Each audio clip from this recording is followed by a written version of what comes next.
শুধুমাত্র প্রশাসন কিংবা সরকারি চেষ্টায় তা কোনো অবস্থাতেই বন্ধ করা সম্ভব নয়। প্রত্যেক মানুষের সচেতনতাই এই সমাজকে রক্ষা করতে পারে।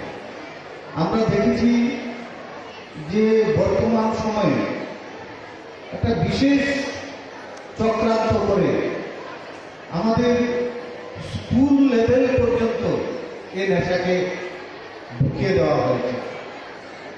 আমাদের রাজ্যের বর্তমান সরকার নেশামুক্ত ত্রিপুরা করার ডাক দিয়েছে।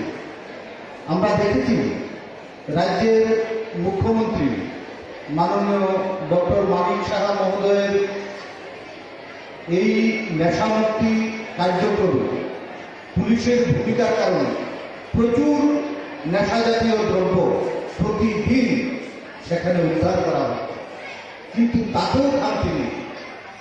আমরা কিছুদিন পূর্বে লক্ষ্য করলাম যে আমাদের বাইরে একটা ছেলে খুব ভালো পরিবারে, হঠাৎ করে জানতে পারলাম সে নাকি নেশা সামগ্রী বিক্রির সঙ্গে যুক্ত হল। খোঁজখবর নিয়ে দেখা গেল তাকে প্রথম নেশা করিয়েছে যে সেই তাকে ব্যবসার পথে ফেলে দিয়েছে, কারণ তার জন্য প্রচুর অর্থের প্রয়োজন হয়। যে অর্থের প্রয়োজন হয় বাড়ি থেকে সবসময় সে অর্থ নিতে পারে না, সেজন্য তাকে ব্যবসায় যুক্ত করে দেওয়া হয়েছে। সে বিক্রি করবে এবং বিক্রির লাভ দিয়ে সে সেটা নেশা করবে। তবে আমাদের প্রচেষ্টা থামিয়ে রাখলে চলবে না। আমরা লাঞ্চ বিক্রি হয়, ওদের লাঞ্চ ওদের নিজের পকেটে লাভের জন্য সমাজে আমরা ভুল দেখতে পাচ্ছি।